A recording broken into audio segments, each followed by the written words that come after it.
নমস্কার, আমি অস্মিতা। অস্মিস লাইফস্টাইলে সবাইকে অনেক অনেক স্বাগত। আজকের রেসিপি আমাদের নিরামিষ দই পটল। যে কোনো নিরামিষ দিনে অবশ্যই বানিয়ে দেখতে পারে। গরম গরম ভাতের সাথে যেমন এই রেসিপিটা খেতে ভালো লাগে, তেমন রুটি পরোটার সাথেও খেতে দুর্দান্ত লাগে।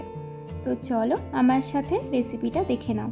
প্রথমেই নিয়ে নিচ্ছি আদা কুচি, 1 চামচ গোটা জিরে, পরিমাণ মতো জল আর সাথে কাঁচা লঙ্কা। এবার এইগুলোকে ভালো করে পেস্ট করে নেব। তারপর নিয়ে নেব 1 চামচ পোস্ত, কাজু আর সাথে নিয়ে নেব সামান্য পরিমাণ জল। এগুলোকে সুন্দর করে পেস্ট করে নিতে হবে। এরপর আরও একটা পাত্রে নিয়ে নেব 3 চামচ টক দই। টক দইটা একবার ভালো করে আগে ফেটিয়ে নিতে হবে এবং তার ওপর দিয়ে দিতে হবে 1 চামচ কাশ্মীরি চিলি, 1 চামচ জিরে গুঁড়ো, 1/2 চামচ গরম মশলা, 1 চামচ হলুদ গুঁড়ো, 1/2 চামচ গোলমরিচ গুঁড়ো, 1/2 চামচ ঝাল লঙ্কার গুঁড়ো।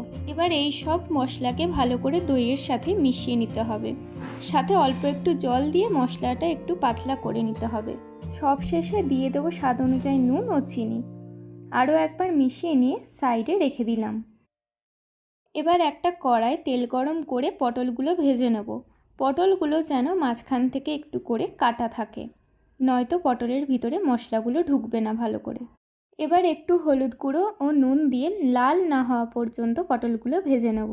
এবার ভেজে নেওয়া পটলগুলো তুলে নেব। পটল ভাজা হয়ে গেলে ওই তেলেই দিয়ে দেবো 1/2 চামচ কালো জিরে, সাথে তেজপাতা ও শুকনো লঙ্কা এবং আদা জিরে পেস্টটাও দিয়ে দিলাম। 2 মিনিট রান্না করার পর দিয়ে দিলাম কাজু পোস্তর পেস্টটা। তার ওপর আরও কিছু কাঁচা লঙ্কাও দিয়ে দিলাম। আরও 2 মিনিট রান্না করার পর দিয়ে দিলাম আমাদের বানানো মশলাটা। মশলা থেকে তেল ছাড়লে পটলগুলো এক এক করে দিয়ে দেবো।